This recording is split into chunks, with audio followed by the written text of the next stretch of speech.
So what you're aiming to do is to have a nice tight fit with your handle into those mortises, nice and level as they sit in there. Okay, try to reduce the gaps. You don't want to have gaps, so make sure you cut that out nice and neat. From here, we're going to sand a nice arris on those sharp edges. Okay, in doing that, we're going to have our sandpaper and a sanding block.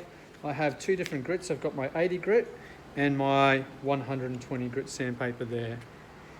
We're going to start with the 80 grit. That's going to take off the most amount of material, and then we'll move on to our 120 grit sandpaper. So pop this in the vise like so, and now we just go around. And we don't have to make this too round, but we want to take off that sharp edge there.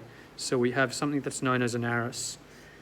Okay, and we'll repeat that process all the way around the outside and the inside of our handle.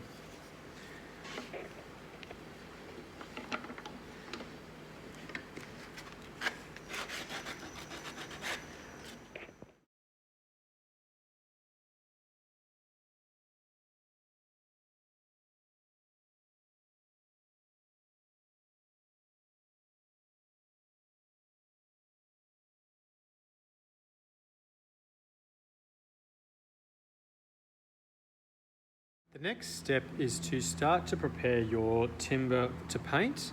So before we do glue our handle on, we want to get all of our pencil marks off and any other marks that might be on your timber.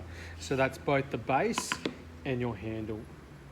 Okay, we have with us here some 80 grit sandpaper. That's what we'll use first to get most of the marks out, and then we'll switch to the 120 grit sandpaper. We'll also be using a sanding block when we do sand. When you are sanding, a couple of tips, please make sure so that your work is secure, so you can place this in the vise to hold it nice and firm. Wrap the sandpaper around your sanding block, and when you sand, make sure the direction is with the grain.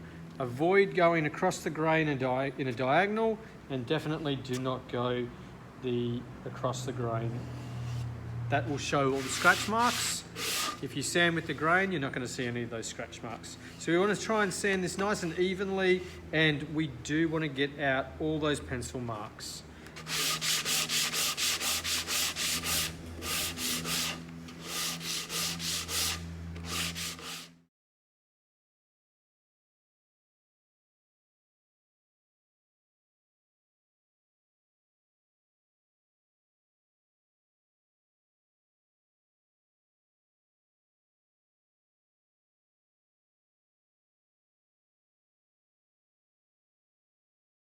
Once you've finished both parts of the wood float, you've sanded everything, you've prepped up your surface, the next thing we will do is to glue the handle to the base. Just do a couple of checks before you do glue. However, make sure you have no pencil marks on your base and no pencil marks on your handle. Make sure you've sanded an arris on all of those edges on your handle and an arris on all sharp edges on your base as well. Okay, what you are looking for is your handle that fits into those mortise with a tight housing there, and that's what we're after. How we're going to join this is we're going to use a 25mm wood screw. So these are self-tapping screws. We need it is a countersink head, so that screw, so you can see there, that's a countersink head. That will sit flush with the base underneath of our base. Before we do put our screws in, we're going to get our countersink bit on our drill, and we are just going to open up those pilot holes that we made earlier. That's so that that screw sits in there nice and flush when we do put it in. So let's put our countersink holes.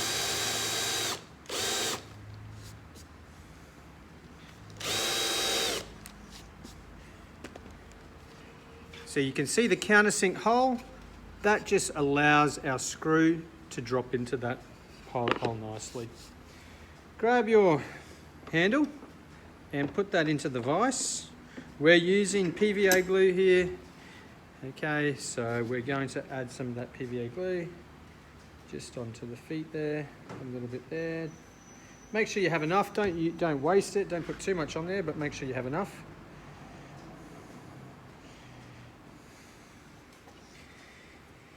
And make sure you know which side goes where.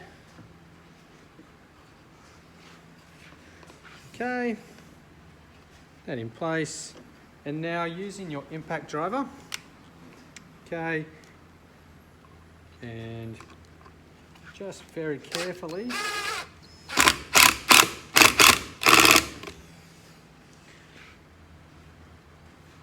screw your handle to your base. So we'll just put a screw on this side as well.